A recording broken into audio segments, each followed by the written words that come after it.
Movies benefit greatly from advancing technology, but horror is a field where dodgy footage and shaky camera work, instead of being a con, can become its greatest asset, bringing us to the dreadful found footage horror format. Rest assured, when I say dreadful, I mean great. Grainy camcorders, cursed VHS tapes, and distorted audio that hide secret messages. These are elements that elevate horror from good to horrifying, and analog horror in particular is fantastic at evoking a sense of psychological dread, much more so than gore ever can. It is the inability to truly see what looms ahead that makes the experience of analog horror so eerie. After all, horror is a genre where good plot alone is not enough to carry it. You need the atmosphere to throw you into the pits of hell. As someone who is currently in a rabbit hole of found footage analog horror, sucking up the dread it can induce with this unusual format, I've compiled a list of 10 not so old works, some of them quite recent, and some of them upcoming, to share my findings with you. And with that, let's take a deep dive into the uncanny. The Mandela Catalogue 2021 to present. Starting off the list with an entry that ticks the boxes of not just analog horror, but also found footage,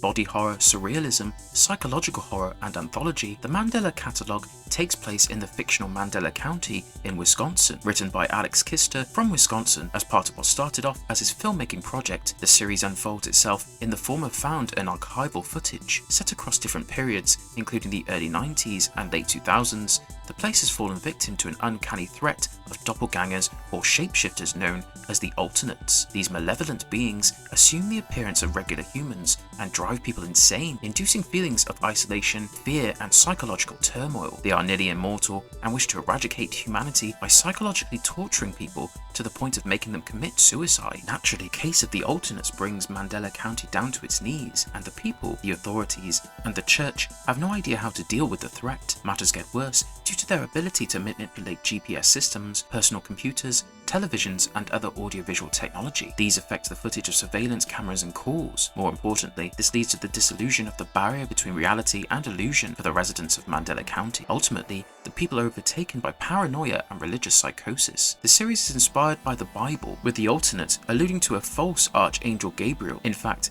the Alternates are often framed like corrupt angels. There are references to Adam and Eve, Noah's Ark, Mary and Joseph, and the birth of Jesus. In fact, Archangel Gabriel might just be Satan in disguise. What makes the Mandela Catalogue stand out is how well it captures the vintage VHS feel, which, combined with the decision to not rely heavily on jump scares, allows the series to feel perfectly eerie without seeming like it is trying too hard. This allows the dread to build, which is necessary for a story where the victims are being driven into psychosis. Skinnamarink 2022. Kyle Edward Ball's Skinnamarink is a Canadian experimental horror film. He had dabbled in horror for a long time, as suggested by his YouTube channel named Bite-Sized Nightmares, where he made horror videos based on people's nightmares. However, the 2022 release, Skinnamarink, marked his directorial debut in the world of feature films. The story follows a brother and a sister who wake up at night to realize that not only can they not find their father, but the doors, windows, and objects around the house are disappearing. Similar to Edward Ball's YouTube channel, Skinnamarink is inspired by childhood nightmares. As such, the work relies on slow burn horror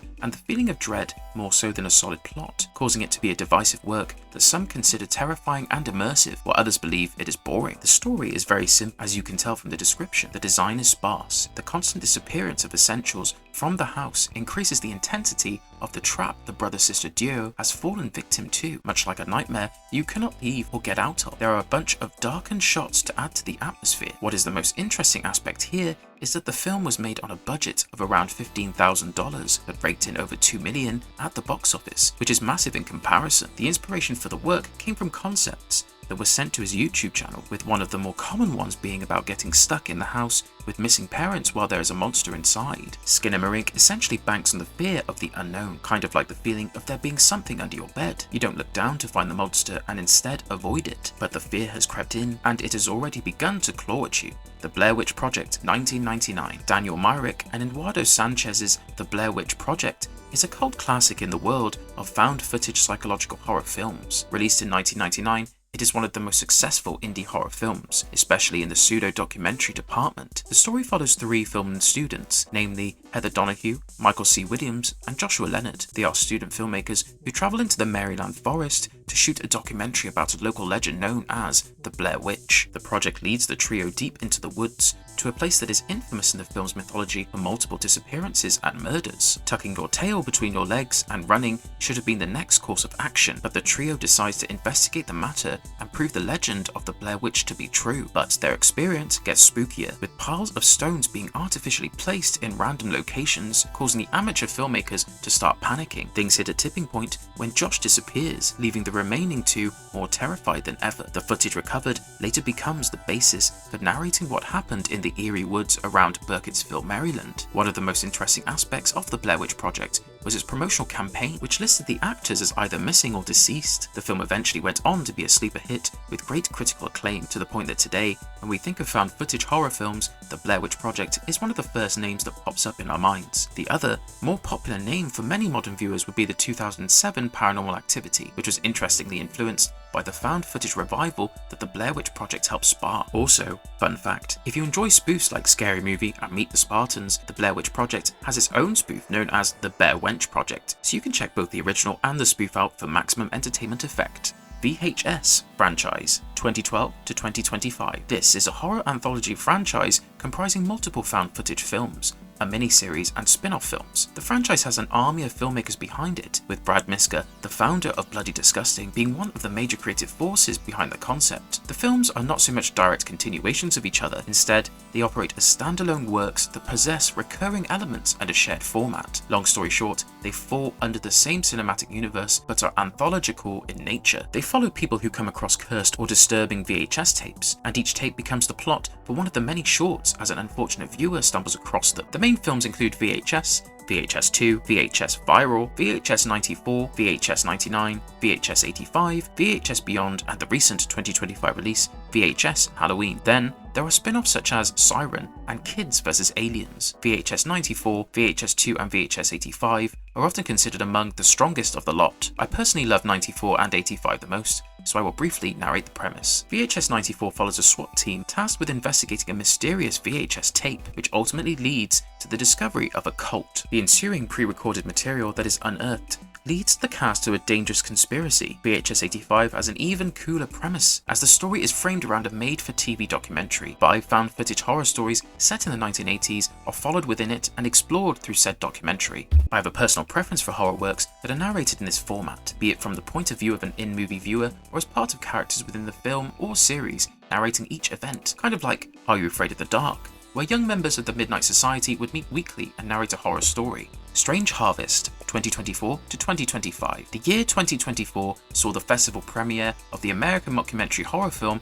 by Stuart Ortiz, known as Strange Harvest or Strange Harvest: Occult Murder in the Inland Empire. During its festival run, the story is set in the Inland Empire region of Southern California. A pair of detectives are investigating a serial killer known as Mr. Shiny, who had been missing in action for nearly 2 decades. He was notorious for leaving cryptic clues at crime scenes in classic serial killer format. However, the sadistic killer has made his return, and the ensuing investigation leads to the uncovering of something far more sinister brewing underneath, as the crimes are revealed to have otherworldly ties. After all, it falls under horror more so than crime, so it cannot be a regular serial killer plot without the involvement of a cosmic force. The story follows a documentary style, with detectives Joe Kirby and Alexis Taylor on the job. Things get more intense when they get a letter from Mr. Shiny, who claims that more murders will follow, with each one being executed in a different and more grotesque way than the last. What stands out the most about Strange Harvest is how it blends the world of horror with the world of true crime. So if you are someone who loves serial killer documentaries as well as horror, you are in great luck. More so if you enjoy slow burn horror. I don't want to spoil the ending, but all I can divulge for now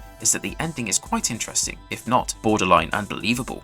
Frogman 2023. Next up, we have the 2023 debut by Anthony Cousins, Frogman, which he co-wrote with John Carsko. This is another entry that blends cryptic horror with the documentary-like obsession of true crime and folklore. In fact, Frogman follows America's obsession with true crime style, investigation, and local legends, basically capitalizing on the meme where people curl up in their blankets with their favorite midnight snacks and binge-watch serial killer documentaries like they are sitcoms, ultimately resulting in some serial killers becoming as popular celebrities. Case in point, Ted Bundy. The story follows Dallas, who returns to Loveland, Ohio, where he as a 12-year-old experienced sightings of a mythical frog-like creature and had presumably caught it on his video recorder. Ridiculed by online skeptics later in life, he returns to his hometown with his best friend and crush in tow to prove his truth, but this only leads him to encounter horrors beyond imagination. Something about a frog and man hybrid really intrigues me, more so because I've grown up enjoying Asian content that has explored the kappa. Now, the kappa is not always evil and is often presented as a mischievous water spirit, but Frogman, being a horror film, feels like one of my childhood interests has been given a brutal spin. The only drag here would be the first 30 minutes, which are slower than I would have liked, but I can let it slide as the story has to establish its setting, especially with the cast returning to their hometown, so they obviously cannot jump in with the Frogman immediately. Once the movie picks up pace and takes off, the slow first half feels rewarding, more so with this insane ending. I won't call this ending good or bad, all I can say is that it is crazy. Exit 8, 2025. I love Asian horror works. Ever since I watched the Thai film Shutter as a kid, I have free-fallen across the Asian horror rabbit hole. In fact, one of the most popular Asian horror works, although not found footage, is VHS-centric. I am talking about Ringu, which I'm sure you have more than just heard of. Naturally, I would want to add an Asian, specifically Japanese, work to my list, bringing us to the 2025 festival release of Exit 8 by Genki Kawamura. The story is a mysterious psychological horror film based on the 2023 video game The Exit 8. The plot is insane and a bit claustrophobic too, as the unnamed protagonist gets caught in a looping subway corridor. To escape, he must find anomalies in each loop. This kind of reminds me of the first episode of Jujutsu Kaisen Season 2, where Mei brings Utahime to a cursed looping corridor. This unnamed man in Exit 8 is dubbed the Lost Man. The story kicks off with him witnessing a man chiding a mother in a subway for not being able to calm her wailing baby down. He then receives a call from his ex-girlfriend, who is seemingly pregnant with his child. As he tries to leave the station, he loses his coverage and gets caught in the aforementioned looping corridor. Now comes the name of the film, Exit 8, and what it entails. The Lost Man learns that he has to reach Exit 8 to escape the corridor, and he must do so by turning back whenever there is an anomaly in the corridor. However, when there is none, he has to keep moving forward. These anomalies can be anything. It can be as extreme as blood raining from the ceiling, or something as simple as posters looking wrong. If he makes a misstep, he will return to Exit 0, as his entire progress will be reset. I mean, the story comes from a video game after all. Exit 8 massively transitions from a game to a film, which is generally a difficult feat to pull off. The bland setting contributes to it because a game with intense world building is difficult to pull off in film, and as such, Exit 8's simple premise contributes to its seamless transition.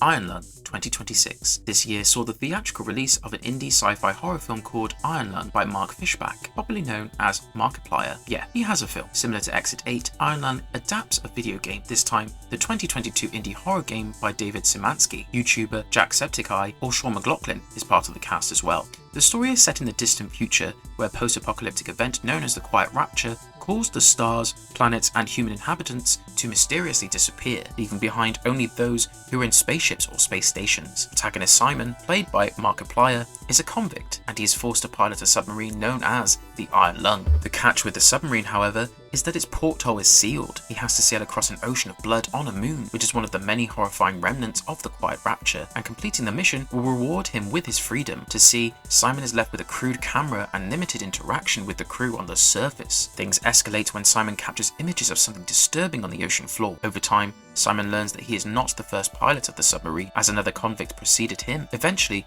what seems like a monster attack comes to him in his submarine, and over time, he begins to lose touch with his reality as he attempts to return to a charted area. The interesting thing about the development of the film is that it all began with Markiplier playing the Iron Lung video game on his YouTube channel, which led to him creating the self-written and self-financed film inspired by the same. The film went on to be discussed for its claustrophobic atmosphere and its ability to induce genuine tension within the porthole-sealed submarine. In fact, the majority of the story is unveiled within this very confined space, and as such, it evokes a sense of dread among the viewers while the mystery unfolds. It is an odd case of a YouTuber passion project becoming a major talking point among viewers and horror fans. Backrooms, May 29th, 2026. Backrooms has not been released yet. It is an upcoming supernatural sci-fi horror film written by Will Sudick and directed by Kane Parsons, which is based on Parsons' web series on his YouTube channel, Kane Pixels, and inspired by the Backrooms creepypasta. The story introduces us to a therapist who finds herself in an otherworldly dimension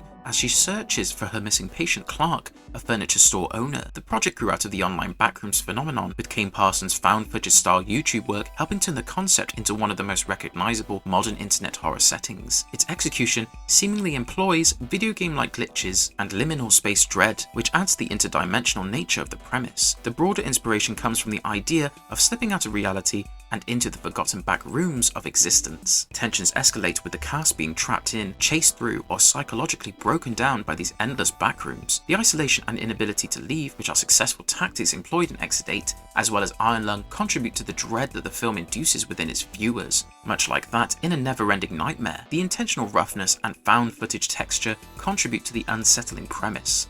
Undertone 2025. And finally, we end this list with the 2025 Canadian supernatural horror film by Ian Twazon, Undertone. We are introduced to protagonist Evie, who hosts a paranormal podcast known as The Undertone with her friend Justin, as he plays the part of a believer while she operates as the skeptic. Evie had a Catholic upbringing and lives alone as the caregiver for her comatose mother. She does not believe in the horror stories about the supernatural occurrences that are brought up in her podcast, while Justin is convinced they are real. But things get complicated when Justin receives an anonymous email that comes with a random string of letters and audio files. Evie and Justin play the files on the podcast, and it is revealed that they were recorded by a couple, Jessa and Mike. Jessa talks in her sleep, and Mike wants to capture evidence of it, bringing us to moments such as Jessa singing London Bridge while asleep. However, when the file is played backwards, Jess's words sound like "might kill all." This inspires Evie to search for hidden messages in children's songs, bringing her to a harrowing realization that Baba Black Sheep backwards appears to contain another disturbing message. The premise is particularly interesting for those who have followed Illuminati conspiracy theories, where there were YouTube videos of popular pop songs reversed, such as Rihanna's Umbrella and Beyonce's Single Ladies. If you've been on this bandwagon, you must remember those reversed videos where fans claim to hear ominous hidden lyrics, or all the conspiracies with Jay-Z throwing a triangle to represent his label Rock Nation being a nod to the Illuminati, or Sasha Fierce being a demon that possesses Beyonce. I'm not saying it is real, I'm just saying the film Undertone plays off something similar, where reversed audio holds a demonic message. Back to Evie, who ends up finding out that she is pregnant. Playing more files in reverse leads to the revelation of the existence of a demon from European folklore named Abizao, who was infertile and as such caused miscarriages and drove mothers to kill their own children. With Evie being pregnant, she becomes the victim of strange phenomena around her, such as her comatose mother moving on her own and the statue of the Virgin Mary appearing in odd places around Evie's house. This grabs Evie with fear and paranoia, and rightfully so, as the lines between the recordings and her reality begin to blur. The film has an ambiguous ending that is quite popular with some viewers, as it comes with an interesting twist. Elements such as a nursery rhyme being demonically corrupted make the film more unsettling, as we are wired to perceive things revolving around children to be pure and innocent, which is part of the reason why a premise like Orphan does so well, and Undertone does not cut corners in this regard. But if I had to pick what makes Undertone one of my best picks from the list, it would be how the sound carries the story instead of visuals. It invokes a sense of not being able to see the evil at play, adding to the dread and tension. If I had to pick a top 3, it would be Undertone, Exit 8, and the Blair Witch Project. For me, this is because I prefer horror works that evoke a sense of dread within a simple setting over something where a monster is constantly at play. Of course, you might have a different opinion, which is why I've tried to make this list as diverse as I could. I hope you check some of them out if you haven't already. And with that, this video comes to an end. Share your thoughts with us in the comments and give us a like and subscribe. Till then, have a great day.